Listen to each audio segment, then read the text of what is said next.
this video, Jordon Peterson explains how too much love and affection can also be drastic for your relationship. I love my child, I love my mother so much that I couldn't survive if anything happened to them. It's like, you have some serious thinking to do about that. It's like, you really want to curse someone with that kind of love, do you? I couldn't live without you. It's like, my God, get away from me.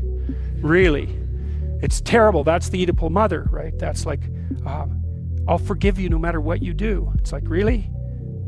No matter what I do, eh? You are not my friend. That's for sure. Not at all. It's a horrible thing to do to someone. That's the witch in the Hansel and Gretel story. All gingerbread and outside to the lost kid. Inside, you feed them candy and make them fat and eat them. Right, that's Hansel and Gretel. That's the Oedipal mother. That's one of Freud's major discoveries. It's a major discovery. It's like the devouring force of love. You want the person to be able to stand on their own, and the price you pay for that is that you stand on your own. It's like, good to have you around. I'm glad you're here. But if tragedy, if and when tragedy strikes either of us, I hope that one of us is standing when it blows past. And that there's a harshness about that that's unbelievably cruel, because you say, well, if my mother died, I could live. Well, what kind of monster are you exactly? The death of your mother doesn't do you in?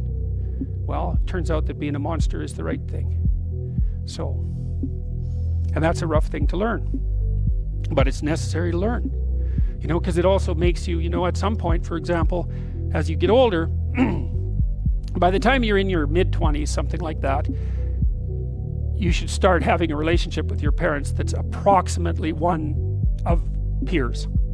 And you can tell if you have that. So here's a little trick you can use. So you have parents, obviously. They have friends. You probably care what your parents think, I would imagine. Do you care what their friends think of you? And the answer to that is, well, not nearly as much. And so then I would say, well, why do you care what your parents think of you then? They're the same people. You know what I mean? It's just luck of the draw that your parents are someone else's kids' friends. They don't think the same way about them that you do. Well, that's where you see that you have a projection, right? If by the time you're 30, if what your parents think of you matters more than what, say, a random set of their friends think of you, then you've still got your parents confused with God. That's one way of looking at it. You've still got them confused with an archetype, and you're still a child. And you might think, well, it's pretty damn rude not to think about what your parents think of you anymore, not to care.